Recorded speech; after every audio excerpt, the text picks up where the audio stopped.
देखो, आज के इस एजेंडे में हम लोग एक अपना छोटा सा जावा प्रोग्राम बनाएंगे।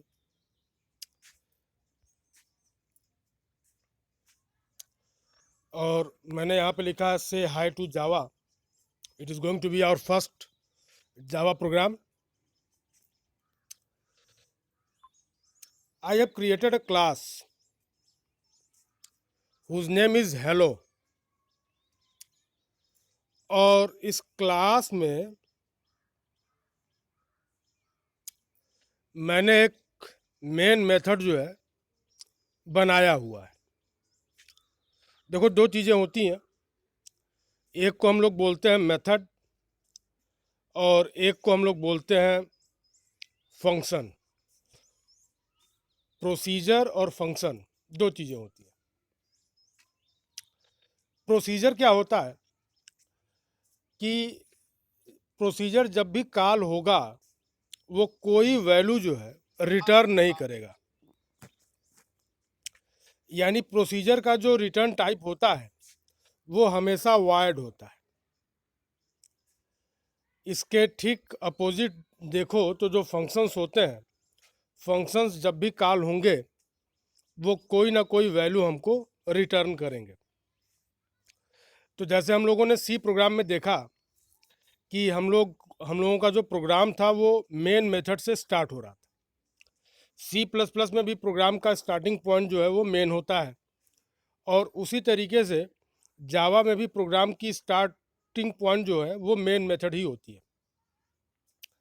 देखो, हमने यहाँ पे मेन मेथड यूज़ किया है। It is going to be the start of the Java code. It is going to be the starting point of the program. यहीं से कंट्रोल हमारे प्रोग्राम में एंटर करता है। ये वायर्ड से तुम लोग फेमिलियर हो। Wired is a perfect data type for which storage is not specified.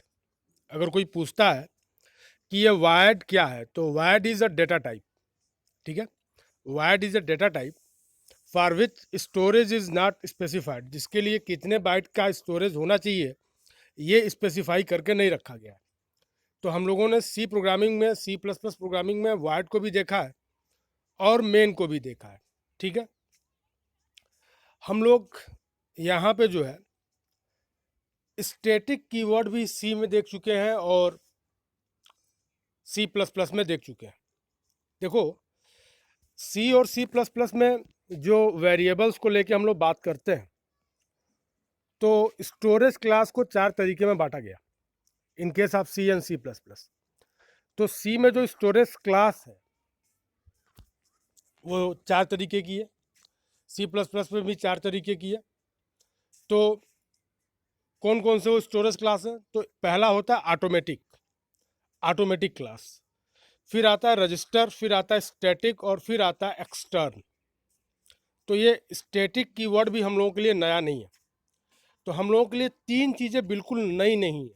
तीन चीज़ों के बारे में हम लोगों को कुछ आइडिया है। स्टैटिक के बारे में आइडिया है, वाइड के बारे में आइडिया है, मेन के बारे में आइडिया है, और एक चीज़ और है यहाँ पे, ये ऐसा कुछ ब्रैकेट लगा हुआ है। तो हम लोगों को पता है कि जब भी हम लोग एरे यूज़ करते हैं तो हम लोग ऐसे सिंबल्स जो है इस्तेमाल करते हैं। तो हमने हेलो क्लास के अंदर अपना एक मेन मेथड बनाया हुआ है। और अगर सी प्लस प्लस का आइडिया हो तुम लोगों के पास, तो सी प्लस प्लस में पब्लिक, प्राइवेट और प्रोटेक्टेड तीन एसएस मॉडिफायर्स होते हैं। उसी तरीके से जावा में पांच एसएस मॉडिफायर्स होते हैं जिसको हम लोग आगे डिस्कस करेंगे। पहला होता है public, private, private protected, protected and default. ठीक है, तो हम लोगों ने मेन मेथड तो लिखा, और इस मेन मेथड के अंदर जो है हम लोगों ने कुछ ऐसे लिखा है, system dot out dot print ln. तो आउट जो है वो एक ऑब्जेक्ट है। अगर सी प्लस प्लस का आइडिया हो तुम लोगों को, तो सी प्लस प्लस में एक सी आउट नाम का ऑब्जेक्ट चलता है, सी आउट और सी इन। ठीक है, यहाँ पे जो है अगर सी प्लस प्लस का आइडिया है तो एक चीज़ और क्लियर हो गई कि आउट भी हमारे लिए नई चीज़ नहीं है। ठीक है, अच्छा, ये है क्या बेसिकली? तो इसको हम लोग बोलते हैं आउटपुट स्टेटमेंट। तो system dot out dot println, इसमें सिस्टम का जो यस है वो कैपिटल है। ये चीज़ हमेशा याद देना है, याद रखना है कि जावा जो है वो केस सेंसिटिव लैंग्वेज है, ठीक है, केस सेंसिटिव। तो system dot out dot println में जो सिस्टम है, सिस्टम इज अ क्लास, और आउट जो है, out is object, out object है। और जो प्रिंट एलन है, it is a method. Println एक मेथड है। तो जब हम लोग लिख रहे हैं system dot out dot print Elon, it means कि we are talking about output statement, और इस आउटपुट स्टेटमेंट में जो कुछ हम लोग देंगे वो हमारे कंसोल पे प्रिंट हो जाएगा। तो हमने यहाँ पे लिखा है हेलो जावा, और ये हेलो जावा जो है वो डबल कोट में लिखा गया है। तो डबल कोट में लिखने का मतलब क्या है कि anything enclose within double quote is always treated as string, ठीक है। तो हमने एक स्ट्रिंग जो है प्रिंट एलन मेथड में डाल दिया, और इस पूरे प्रोग्राम को हमने हेलो डॉट जावा नाम से सेव कर लिया, ठीक है। हेलो डॉट जावा नाम से हमने इसको सेव कर लिया। अब हम लोग आते हैं आगे की तरफ। Now how to compile the program. तो हम लोगों ने कल देखा था कि Java is compiled as well as interpreted. तो जावा के प्रोग्राम को कंपाइल करने के लिए जावा का कंपाइलर चाहिए होगा और हमें चाहिए होगा इंटरप्रेटर। तो हमने लिखा है जावा सी हेलो डॉट जावा। तो hello dot Java is going to be the source file, और हमने लिखा है जावा सी हेलो डॉट जावा। तो जब हम इसको कंपाइल करेंगे तो हमको मिलेगा hello dot class, hello dot class नाम की फाइल मिलेगी। देखो ये वाइट कलर से जो है मेंशन हुआ है कि इट इज़ जावा कंपाइलर, और जो हमने लिखा है जावा, ये दूसरी वाली लाइन में जावा और फिर लिखा है हेलो। तो this Java is going to be the interpreter, Java interpreter, और इसी जावा इंटरप्रेटर को हम लोग जेवीएम बोलते हैं, that is Java virtual machine. अब जो है हम लोग अगले स्लाइड की तरफ आते हैं। तो देखो यहाँ पे हमने वही इन्फॉर्मेशन दिया है जो पीछे हम लोगों ने डिस्कस किया। तो हमने जो प्रोग्राम बनाया था उसको हमने सेव किया था हेलो डॉट जावा नाम से, और हेलो उसमें क्या है, तो hello is the name of class, जैसा कि शुरुआत में ही दिख रहा था, क्लास हेलो, ठीक है। तो इस स्लाइड में कुछ नया नहीं है, हम लोग आगे आते हैं। देखो जो जावा का इंटरप्रेटर है, जावा का जो इंटरप्रेटर है उसी को हम लोग बोलते हैं जेवीएम। तो ये जो है जेवीएम का एक डायग्राम दिखाया गया है। तो this is the class file. अगर कोई पूछे कि तुमको क्लास फाइल कब मिलेगी, तो class file is the outcome of compilation phase. Whenever a Java file is compiled we get a class file. तो ये जो क्लास फाइल है बेसिकली उसी को हम लोग क्या बोलते हैं, बाइट कोड बोलते हैं।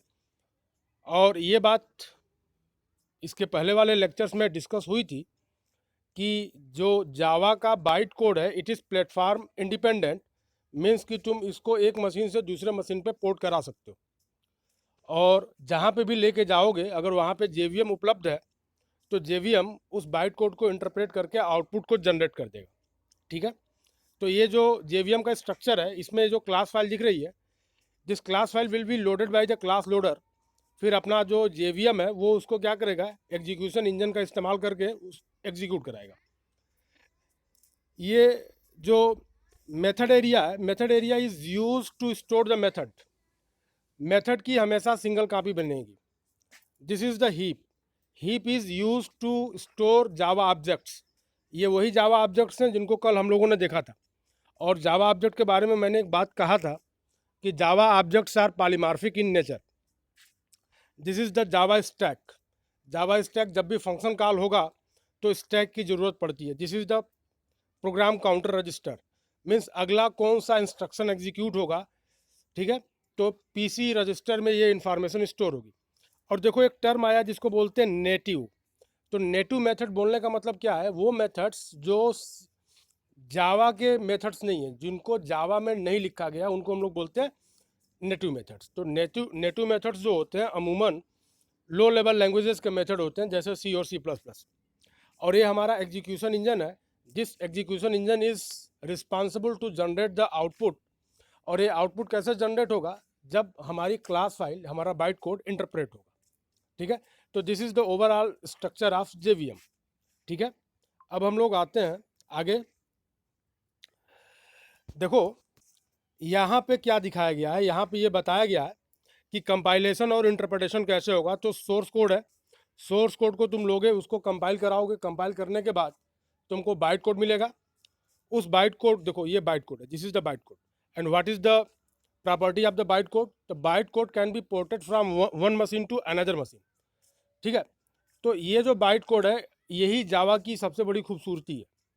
इसी बाइट कोड को तुम एक मशीन से दूसरे मशीन पे लेके जाओ, और वहाँ पे अगर JVM उपलब्ध है तो हमारा ये जावा का बाइट कोड जो है वो इंटरप्रेट हो जाएगा और हमें आउटपुट मिल जाएगा। ठीक है, देखो यहाँ पे ये बाइट कोड एग्जीक्यूट हो रहा है। ठीक है, बाइट कोड से हम आउटपुट डिराइव कर रहे हैं। ठीक है, तो ये काम कौन करेगा? तो it is always done with the help of JVM। JVM मतलब जावा इंटरप्रेटर। ठीक है, अच्छा, ये जो काले रंग की स्क्रीन आती है ना, cmd.exe जो दिखती है तुम लोगों को, या लिनक्स के केस में जिसको हम लोग टर्मिनल बोलते हैं, it is known as console. Console, ठीक है, तो जो भी जावा के एप्लीकेशंस हैं उनका आउटपुट हमें हमेशा कंसोल पे मिलता है। तो अगर कोई बोले कंसोल, तो console means nothing, console means cmd.exe। जो लिनक्स में टर्मिनल ओपन हो रहा है, इट इज़ कंसोल। ठीक है, तो यहाँ पे क्या हमने बताने की कोशिश की है, तो यहाँ पे ये बताया गया है कि कैसे कंपाइलेशन और इंटरप्रिटेशन वाला फेज होगा। ठीक है, यहाँ पे ग्राफिकली हमने बताया है, और यहाँ पे देखो इस वाले स्लाइड में तो हमने इसको टेक्सचुअल फॉर्म में बताया है। ठीक है, तो ये जो स्लाइड दिख रही है, इसी स्लाइड को डायग्राम का इस्तेमाल करके हम लोगों ने आगे वाले स्लाइड में देखा है। ठीक है, अब हम लोग आते हैं आगे की तरफ। देखो जावा प्लेटफॉर्म इंडिपेंडेंट है, सही है। दूसरी बात यह है कि जावा का जो बाइट कोड है, byte code is platform independent, ये भी सही है। नाउ क्वेश्चन अराइजेस कि क्या JVM जो है वो प्लेटफॉर्म इंडिपेंडेंट है? तो जवाब है नहीं। JVM is always platform dependent. ठीक है, और प्लेटफॉर्म को कैसे हम लोग डिस्क्राइब करेंगे? तो हार्डवेयर जो है, जो फैमिली है तुम्हारी प्रोसेसर की, प्रोसेसर प्लस ऑपरेटिंग सिस्टम, ये दोनों मिलकर डिफाइन करते हैं क्या? प्लेटफॉर्म।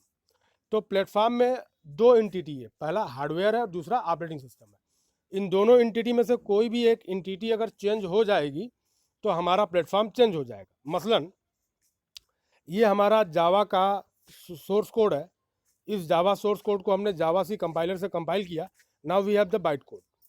ठीक है, कंपाइलेशन के बाद से जो हमको आउटपुट मिला, it is the byte code. और अब हमारे पास तीन टाइप की मशीनें हैं, विंडोज़ है, लिनक्स है और मैक है। ठीक है, these are the operating system. तो विंडोज़ के लिए JVM अलग होगा, लिनक्स के लिए JVM अलग होगा, मैक के लिए JVM अलग होगा। मैक मतलब मैकिन्टोश। ठीक है, तो प्लेटफॉर्म चेंज होगा, JVM क्या हो जाएगा? चेंज हो जाएगा। ठीक है, तो ये बड़ा इंपॉर्टेंट सा क्वेश्चन है, अक्सर लोग पूछ देते हैं। Come to the next slide. देखो ये स्लाइड कुछ ज़्यादा विजिबल नहीं हो रही होगी, फिर भी मैं बताता हूँ एग्जैक्टली ये है क्या। जावा में दो तरीके के एप्लीकेशंस बनते हैं, एक को बोलते हैं एप्लेट और एक को बोलते हैं एप्लीकेशन। देखो जब जावा मार्केट में आई तो उस समय .com साइट्स की बूम थी, तो कोशिश था कि हमको अपनी साइट को डायनेमिक साइट बनाना है। डायनेमिक साइट बनाने का मतलब क्या है कि हम लोग ये चाहते थे कि हम यूज़र को फैसिलिटी प्रोवाइड करें कि वो अपने अकॉर्डिंग वेबसाइट को पर्सनलाइज करके, कस्टमाइज करके देख सके। अच्छा, उस समय जो चीज़ें उपलब्ध थी, जो टेक्नोलॉजी उपलब्ध थी, वो माइक्रोसॉफ्ट का एक्टिवएक्स कंट्रोल था। तो जब भी हम लोग वेब पेज को ब्राउज़ करते हैं, जब भी वेब पेजेस को तुम डाउनलोड करते हो, ब्राउज़ करते हो, तो उसके ऊपर जो कुछ कंटेंट होते हैं वो हमारी लोकल मशीन में कैश हो जाते हैं, लोकल मशीन में टेम्पोररी फाइल्स में स्टोर हो जाते हैं। अच्छा, ये जो वेबसाइट है इसको तो हमने नहीं बनाया, it is created by someone else. तो जो वो एक्टिवएक्स कंट्रोल थे जिनका इस्तेमाल साइट को डायनेमिक करने के लिए हो रहा था, कई बार ऐसा होता था कि उनके साथ साथ वायरसेस जो है हमारे कंप्यूटर पे आके स्टोर हो जाते थे। और वायरसेस जो है उनका सीन क्या होता था कि हमारे डेटा के साथ वो इलीगल इश्यूज जो है करना शुरू करते थे। तो ये सबसे बड़ी चुनौती थी, सबसे बड़ा चैलेंज था उस टाइम पे। इसी को सॉल्व करके जावा जो है मार्केट में हिट हो गई। जावा ने कहा कि हम पेजेस को डायनेमिक करने के लिए I am going to provide you a tool जिसको हम लोग बोलेंगे applet, Java applet. Java applet भी जावा प्रोग्राम है। देखो जावा में दो तरीके की प्रोग्रामिंग होगी। अगर हम लोग स्टैंडर्ड एडिशन की बात कर रहे हैं तो दो तरीके का प्रोग्राम बनेगा, एक होगा एप्लेट और दूसरा होगा एप्लीकेशन। एप्लीकेशन हमेशा एग्जीक्यूट होता है कंसोल पे, ठीक है, और एप्लेट हमेशा एग्जीक्यूट होता है वेब ब्राउज़र पे, ठीक है। अच्छा, जब जावा मार्केट में आया तो उस समय जो भी वेब ब्राउज़र्स उपलब्ध थे वो जावा को रिकॉग्नाइज नहीं करते थे। तो जावा ने एक नया वेब ब्राउज़र डेवलप किया जिसका नाम रखा हार्ड जावा, ठीक है। तो hard Java was entirely written in Java, ठीक है। तो जावा में जो एप्लीकेशन हम लोग डेवलप करते हैं वो दो तरीके के हैं, एप्लेट और एप्लीकेशन। तो एप्लीकेशन रन्स ऑन कंसोल और applet runs on web browser, ठीक है। तो ये जो दिख रहा है यहाँ पे, we are talking about the Java enabled web browser, ठीक है, and this is the console. तो आउटपुट एप्लीकेशन के केस में कहाँ मिल रहा है? तो एप्लीकेशन के केस में जो आउटपुट मिल रहा है ये आउटपुट हमको मिल रहा है कंसोल पे, और एप्लेट के केस में जो आउटपुट मिल रहा है वो कहाँ मिल रहा है? वो मिल रहा है ब्राउज़र पे, ठीक है। आगे वाले स्लाइड को हम लोग जरा एक्सप्लोर करते हैं। देखो आगे वाली जो स्लाइड है उसमें एक नया टर्म इंट्रोड्यूस हुआ है, उसको बोलते हैं सैंडबॉक्स। देखो ये जावा को सबसे ज़्यादा सिक्योर बनाया। इसके पहले दिक्कत क्या थी? तो इसके पहले की जो दिक्कत थी वो ये थी कि हम लोग जो भी वेब पेजेस को ब्राउज करते थे तो उन वेब पेजेस के ऊपर जो भी कंट्रोल्स वगैरह थे, जो भी कंटेंट था, वो हमारे मशीन पे आके स्टोर हो जाता था। एक बार वो स्टोर हो गया तो हम उसके एग्जीक्यूशन को रोक नहीं पाते थे, ठीक है, और वो इधर उधर की एक्टिविटी जो है परफॉर्म करता था। जावा ने कहा कि हम डायनेमिक करने के लिए तुमको एप्लेट दे रहे हैं और ऐसी प्रॉब्लम एग्जिस्ट ना करे इसके लिए हम तुमको एक सैंडबॉक्स मॉडल दे रहे हैं। तो मेमोरी में एक एरिया जो है रिजर्व होता है जिसको बोलते हैं सैंडबॉक्स, और उसी सैंडबॉक्स में हमारा एप्लेट जो है एग्जीक्यूट करता है। और जैसे हम मशीन को क्या करते हैं, शट डाउन करते हैं, सैंडबॉक्स के अंदर जो भी चीज़ें होती हैं वो मशीन से स्वैप आउट कर दी जाती हैं, ठीक है। तो सैंडबॉक्स को इंट्रोड्यूस करके सन माइक्रो सिस्टम ने एप्लेट को स्ट्रांग बना दिया और जो चैलेंजेस एसोसिएट थे एक्टिवएक्स के साथ उसको रिप्लेस कर दिया, ठीक है। और आज का जो सेशन है वो हम लोग यहीं पे ख़त्म कर रहे हैं। अब मैं सबको